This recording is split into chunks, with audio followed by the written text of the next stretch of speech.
The night my wife stopped sounding like my wife. She was in our kitchen laughing into her phone about having a soulmate at work.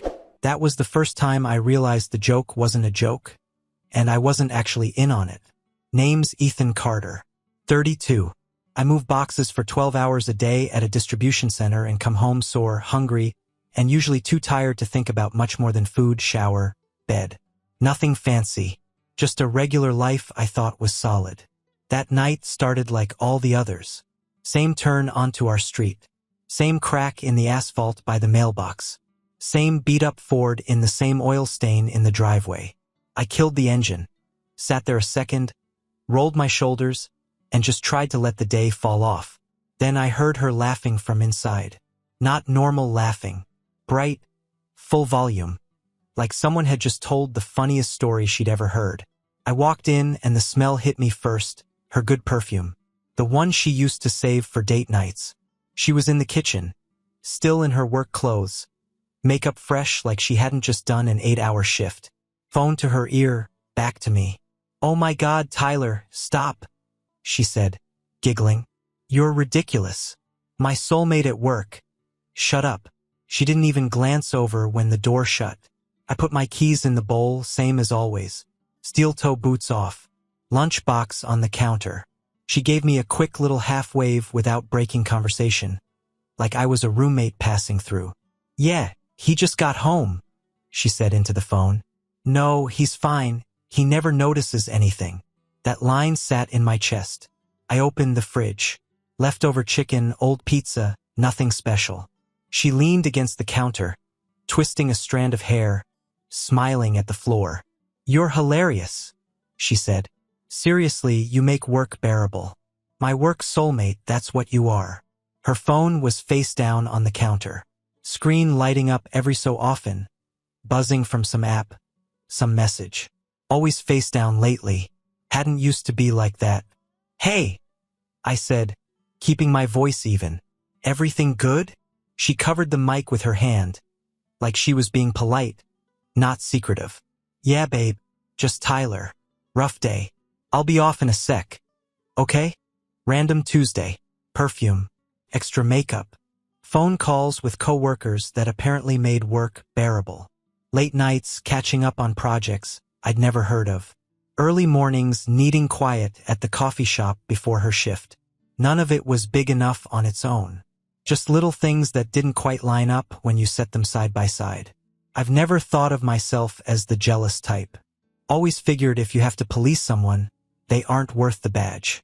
But there's a difference between being trusting and being blind. I heated up whatever was in the plastic container, listened to her laugh at another one of his jokes, louder than she'd laughed at anything I'd said in months. I watched her fingers tap the back of that phone like it was some private thing that belonged more to her world than ours. "Gonna hit the shower," I said. "Okay, I'll be right there," she answered, already back in Tyler's world before the sentence was done.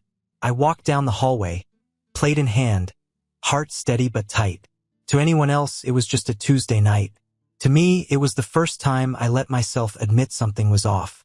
I couldn't prove anything yet. Didn't need to. I already knew. I didn't go hunting for anything that night. That's what I told myself, anyway. We went through the motions. She got off the phone eventually, said Tyler was just venting about work, kissed my cheek like a peace offering, then slipped into bed scrolling on that same phone. Screen turned slightly away. "I'm wiped," she said. "You're on early tomorrow, right?" "Yeah," I said. Alarm set. She fell asleep fast. Back turned. Phone on her side of the nightstand, face down, like always lately. I lay there in the dark, staring at the ceiling, listening to her breathing settle into that soft, shallow rhythm. Every small thing from the last few weeks lined up in my head like boxes on a conveyor. The perfume, the extra care with her hair, the inside jokes with Tyler from work, the way she relaxed more with her phone than with me. I don't know how long I started. Long enough for the clock to roll past 2 a.m. At some point, the thought stopped being a question and turned into a decision.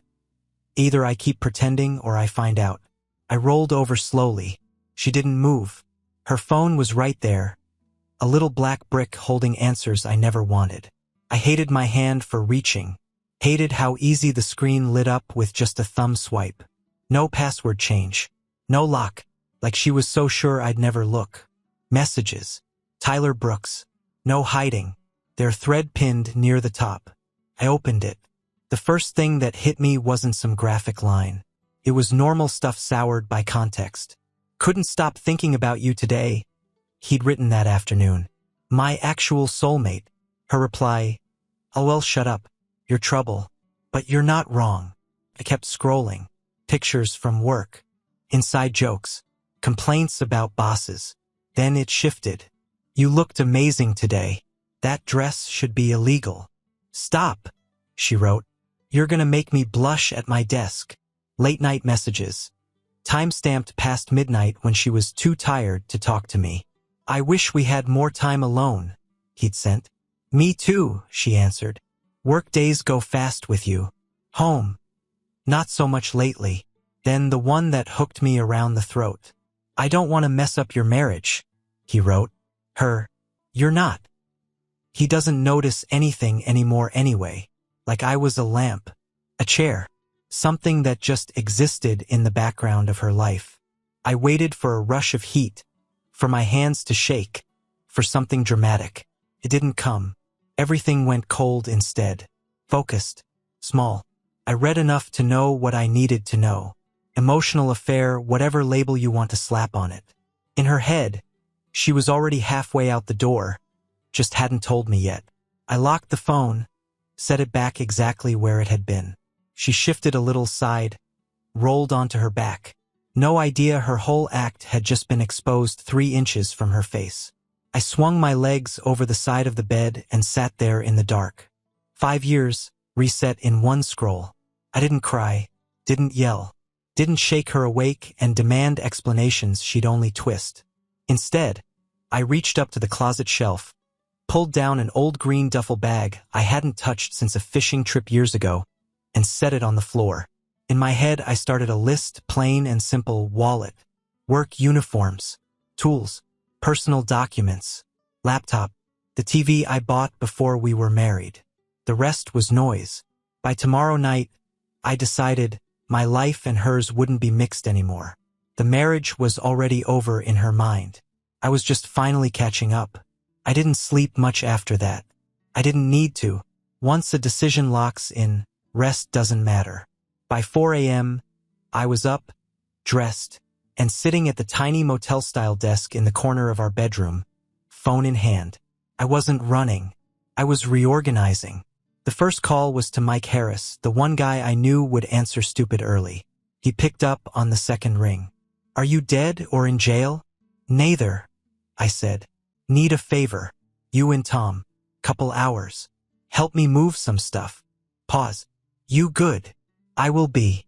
Just meet me at my place at 30. He didn't argue. We're on our way. Next, I opened the banking app. Joint account balance sat on the screen, numbers that represented 5 years of overtime, skipped vacations, and being responsible. I moved exactly half into the personal checking I'd set up years back for direct deposit. Not a penny more. Not a penny less. No revenge. Just fair. Then I left a voicemail for the leasing office, calm and polite. Told them there'd be a change in occupants, that I'd be by later to handle paperwork and remove my name. Professional, like I was talking about a contract, not a marriage. By 5, I was in the living room moving through the place like I was clocked in at the distribution center. Inventory time. Mine. Hers. Doesn't matter. The couch? Hers. Most of the decor on the walls? She picked it, she can keep it. Dishes, towels, all the little house things she cared about rearranging? Not worth the space. My pile was simple. Tools, clothes, work boots, my weights from the spare room, the TV I'd had in my old apartment, my laptop, a small box of old photos that were mine before Ethan and Rachel existed, and the coffee maker I'd bought for my brother but never ended up giving him. Headlights hit the blinds around 6. Mike and Tom came in quietly, took one look around, and got it without details. You okay, man? Mike asked while lifting a box. I will be, I said. Just need this done before 8. We moved fast. Bedroom, living room, little office nook. I skipped anything that would start a debate later. If it was a gray area, it stayed. I wasn't giving her a reason to drag this out. By 7:30, my life was reduced to what fit in the back of their truck and my Ford. The apartment felt bigger and emptier, like a stage after the crew's already packed up. I went to the kitchen counter, grabbed a scrap of paper from the notepad we kept for grocery lists, and wrote 5 words. Kidding's over. Marriage too. I set it next to my copy of the apartment key. Then I walked out, shut the door behind me, and let the silence say everything I didn't feel like explaining. I checked into the extended stay motel off the highway like a guy in town for a training shift. No drama, just a duffel bag on my shoulder and my work uniform on a hanger. The room was small. Queen bed, tiny kitchenette, plastic table pretending to be a desk. Smelled like old air freshener and microwave dinners. It wasn't home, but it was mine for the week, and nobody there thought of me as a piece of furniture. I dropped my stuff, sat on the edge of the bed, and that's when my phone started lighting up. First, it was Rachel. Where are you? Did you take your stuff? What is going on, Ethan? This isn't funny. Calls, voicemails, more texts. Shock, then anger, then panic, cycling through stages like a script. I didn't answer, not out of spite, out of choice. Instead, I opened my notes app and made another list. Electric company, internet provider, car insurance, leasing office. I went down it one by one. Calm voice, direct requests. Yes, I need my name removed from that account. No, we're not living together anymore. Yes, she'll keep services in her name if she wants them. Every call untied one more knot. Meanwhile, the messages stacked up. I deserve an explanation. Is this about Tyler? He's just a friend. Please call me. We can fix this. Then the mutual friends started. Claire, Rachel's freaking out. Are you okay? Megan. She said you just bailed. What happened? I gave them all the same simple line. Found out some things. I made a decision. I'm good. That was it. No details. I wasn't putting my marriage on trial in a group chat. Later, I ordered cheap pizza, sat at the little table, and listened to my phone buzz across the laminate like a trapped insect. I let it go. 5 years of shared life had boiled down to one small room, a few bags of my own stuff, and a quiet I hadn't felt in, couldn't remember. It didn't feel like freedom yet. Felt like clarity. By the 3rd day at the motel, the shock had burned off. What was left was routine, work, sleep, small room, quiet phone. That's when I called a lawyer. David Collins' office was in one of those old brick buildings downtown with bad parking and good coffee in the waiting room. He shook my hand once, sat down across from me, and got straight to it. No kids? He asked. No kids. No house? Just a lease. Yeah. Separate cars, separate insurance. Just the apartment and the joint account. I already took half. He nodded like I'd done my homework. Then this is simple. No fault, uncontested if she doesn't fight it. We file, she gets served, you sign, she signs, the judge stamps it. The fastest way out is staying firm and staying quiet. That last part sat right with me. He slid some papers across the desk. I read enough to understand the basics, then signed. Those signatures felt different than the one I'd put on our marriage license. Less hopeful, more honest. The decision turned into a process right there. When I got back to my truck, my phone had more missed calls than I cared to count. Same story. Rachel, her mom, and a couple of friends. All noise. I stared at her name for a long second, then did what I'd been avoiding. Called her. She picked up on the first ring, voice already high. Ethan? What the hell is going on? You just disappeared. Do you know how crazy this is? I didn't disappear, I said. I moved out. Because of some stupid texts? Tyler is just a friend. We joke. That's it. You're seriously going to blow up our marriage over? I read all of it. I cut in. Calm. Flat. The actual soulmate stuff. The wish we had more time alone. The part where I don't notice anything anymore. I noticed enough. Silence on her end. Just breathing. It wasn't like that. She tried. You're taking it out of Conti. I'm filing for divorce, I said. Papers are already with the lawyer. You'll be served. I don't want any more contact outside of that. No talks. No meetups. Handle it through email or attorneys. Her voice jumped an octave. You can't just decide that without even giving me a chance to explain. I just did, I answered. I didn't wait for the next line. I hung up, blocked her number, then scrolled to Tyler Brooks and blocked him too. The door was closed. That night, I picked up an extra shift at the distribution center. Let the weight of boxes and the rhythm of the line fill the spaces where arguments could have lived. While everyone else expected a big scene, I chose signatures and silence instead. It was a Saturday when Claire called. I was in the garage of the little house I was renting, tightening a bolt on an old weight bench, when my phone buzzed. "Hey," she said, voice low. "Rachel's planning something." "Okay," I said. "With who?" "With Tyler. She told Megan they're gonna catch you at the apartment today. Get everything out in the open, make you listen. She thinks you'll show up to grab the last of your stuff." I looked around.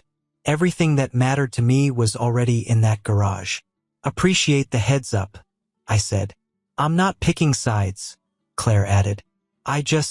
You don't deserve to be blindsided." "Message received," I said. "Thanks." If they wanted a scene, they were going to be disappointed. I still had the spare key on my ring, the one we kept just in case in a junk drawer before I moved out. I drove over mid-morning, long before any planned ambush. The apartment lot looked the same. The unit didn't. Inside, it was different, heavier. Dishes stacked in the sink, crusted over. Takeout containers on the counter. Laundry spilled across the couch where we used to sit. A couple of envelopes on the table with final notice slapped on them in red. The place didn't feel like ours anymore. It barely felt like hers. Just a box where someone was losing control in slow motion. I walked through each room like I was checking for missed freight on a loading dock. Bedroom, nothing of mine. Bathroom, my razor gone. My cologne gone. Spare room. Empty corner where my weights used to be. Some half-folded clothes on the floor. Good. Clean. I went back to the kitchen table, pulled out the same notepad I'd used for the first message and sat down. This time I didn't do 5 words. I laid it out simple and direct. No insults. No poetry. I wrote what I knew. The messages, the soulmate jokes, the late nights that weren't work, the early mornings that weren't projects. I told her I'd read enough to know exactly where her head had been while I was paying bills and working overtime. I told her divorce papers were already filed and she'd been or would be served. Then I underlined one line, hard enough to dent the paper. This isn't a negotiation. The marriage is over. I left the note right where the first one had been, next to the spot my key used to sit. On my way out, I locked the door, drove straight to the leasing office, and slid my last key into their drop box with a written request to change the locks and finalize removing my name from the lease.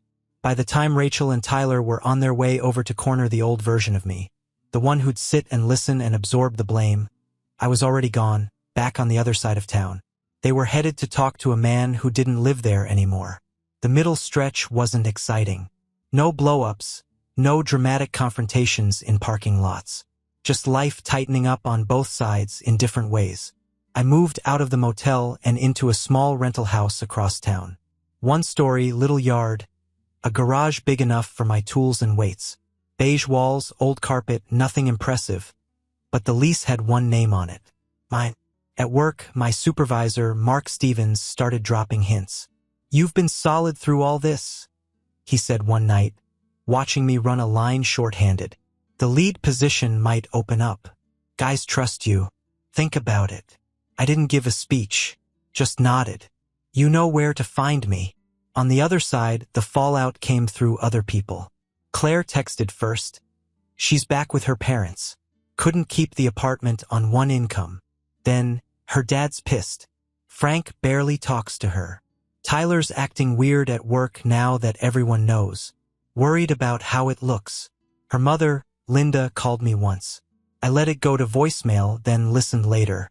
She talked about forgiveness, about not throwing away something special over a misunderstanding. Said Rachel was just lonely, and I should be more patient. Lonely people don't accidentally get soulmates at work. I deleted the message. The leasing office manager, Karen Mitchell, called to confirm my name was officially off the lease. "She's the only one responsible now," she said. "You're clear." My lawyer, David Collins, called a week after that. "She's been served," he said. "No response yet. If she doesn't contest, this will be straightforward." In the new house, my stuff finally had real places. Tools along the pegboard. TV on a stand I built myself. Photos of my life before her sitting on a shelf, not buried in a closet. When the final decree showed up in the mail, with her signature, no objections, no last-minute drama, I read it once, then slid it into a folder and wrote 2 words on the tab in black marker. Closed chapters. No celebration. No victory lap. Just a deep, steady feeling that walking away instead of staying to fight in circles had been the first real respect I'd shown myself in a long time. 6 months isn't a long time on a calendar. Feels longer when every week you rebuild from the studs up. Mornings got simple first. Alarm at 4:45. No snooze. I sit on the edge of my own bed. No one hogging the covers, no one scrolling a phone next to me. Feet on the cold floor, hands on my knees. 10 seconds just breathing, reminding myself, new day, clean slate, nobody else's chaos in this house. Coffee next. Same cheap machine, different counter. I don't rush it. Basket, grounds, water, button. While it drips, I stand at the sink and look out at the yard. Fence line straight. Grass not perfect, but cut. There's a small satisfaction in knowing every problem I see out there is mine to fix and no one else's. Work changed too. The lead position came through like Mark hinted. Paperwork signed. Pay bump added. New badge with a tiny title that doesn't mean much to anyone outside the warehouse, but it means something to me. "Congrats, boss," Louis said, clapping my shoulder on my first day in the new role. "I'm not your boss," I told him. "I just get yelled at first now." But the truth is, I liked it. Instead of just moving freight, I was the one organizing the line when things went sideways. A truck shows up late, I figured out how to reroute guys. Someone calls off, I shift bodies, pick up slack. Problems come to me and I send back solutions, not excuses. There's no room to be in your feelings when pallets are backed up and timers are red. That part suited me fine. Kept my head clean. I made myself a rule early on. No talking about Rachel at work unless someone directly asked. And even then, keep it tight. A couple of people tried. "Hey man, heard you split with your wife," one guy said at lunch. "That true?" "Yeah," I answered. "What happened?" "Didn't work out." You could see the curiosity die on his face. People are hungry for gossip, not calm. I wasn't feeding that. Afternoons, if I wasn't on overtime, I came straight back to the house. No circling old neighborhoods. No accidentally driving near the apartment. I cut that part of town out of my routes like a bad section of track. The house became my project. It's not fancy. Beige paint, old fixtures, floors with scratches from someone else's dog years back. But you'd be surprised how much a place changes when you put your hands on it a little. One weekend I put up that fence. Dug the posts myself, measured twice, set them straight, poured concrete, ran planks. Took 2 full days and my lower back hated me for a week. Every time I step out now and see that straight line of wood, I'm reminded I can build something that holds. Inside, I patched holes in the drywall, replaced a cheap light fixture with a sturdier one, fixed a cabinet door that wouldn't sit right. Nothing big enough for social media, just quiet upgrades only I'd notice.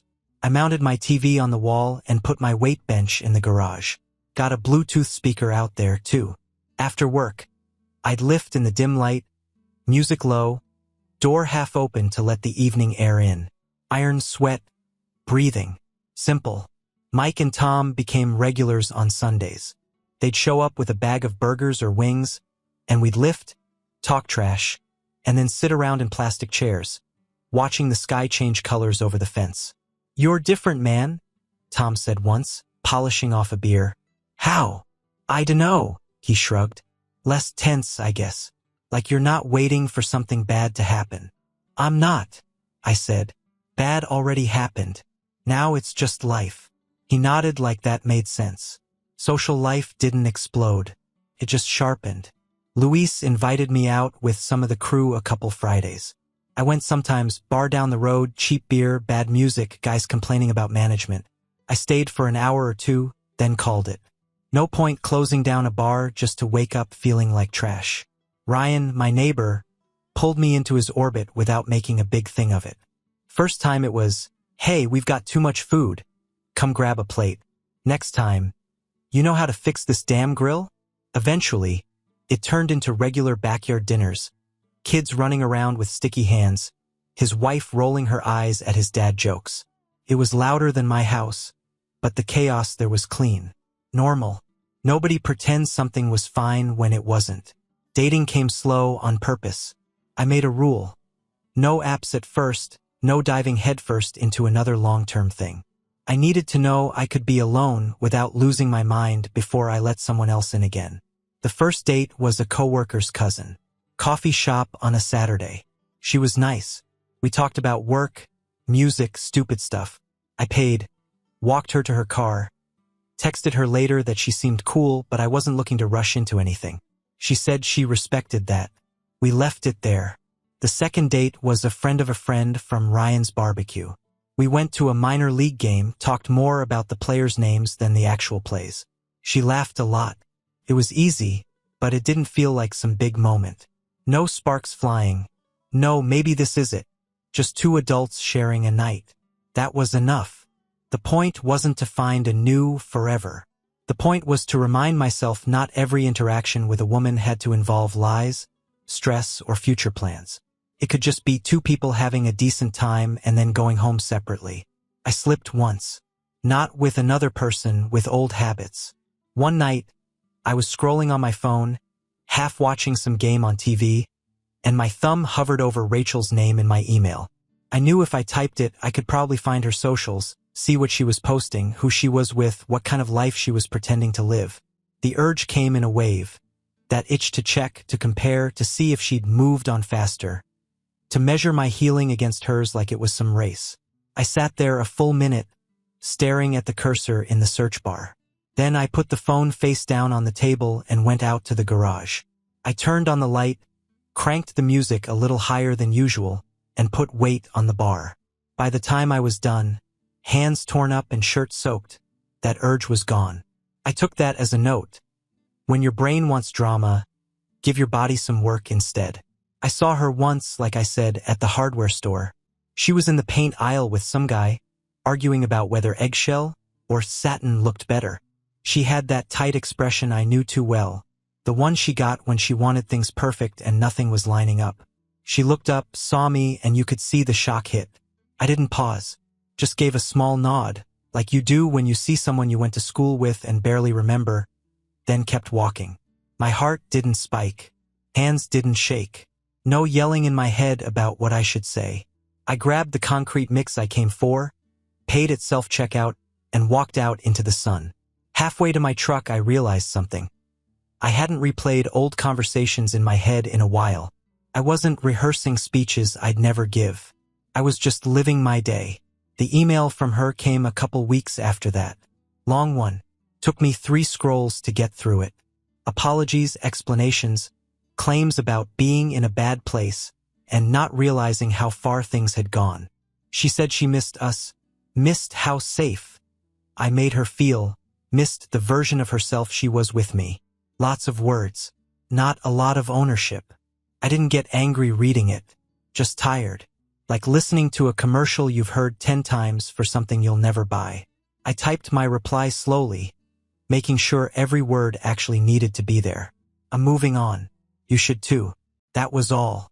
No questions. No door left ajar. Sent it, archived the thread, and then went out to the yard to fix a loose board on the fence. Something real. Something I could touch. The real difference between then and now isn't the woman I sleep next to. Because most nights, that's no one. It's the noise level in my head. Back then, even on quiet nights, there was always this hum. What's she doing? Is she okay? Did I mess up? Is something wrong? That constant low-level worry. Like a fan buzzing in the background you don't notice until it turns off. Now, it's off. The closing picture of this chapter is simple. I'm on my back porch after work. Sun's dropping behind the fence. I've got a book open on my lap, boots up on a second chair. There's a cold drink on the table, a condensation ring forming on the wood. The house behind me is clean, not spotless, just lived in. My phone buzzes. Unknown number, you deserve better. I hope you're doing well. Could be her on a new line. Could be someone fishing for a reaction. Could be a wrong number. Doesn't matter. I deleted it. No reply. No screenshot. No sending it to buddies for interpretation. Not out of rage. Out of a simple understanding. Anything pulling me back into that old storm is a waste of the life I've built since. People think closure is a big speech, a final fight, some dramatic moment where everything gets laid out and everyone cries. Sometimes closure is a man alone on his own porch, knowing he made the right call and not needing anyone else to confirm it. I didn't overreact. I didn't go soft. I didn't stay and die by inches. I saw what was real, packed my things, walked out, and built something better with the parts of myself they didn't break. That's the statement. No fireworks. No revenge plot. Just a clean life that finally fits. Subscribe and stay one step ahead of cheaters. And trust me, the next story makes this one look like a fairy tale.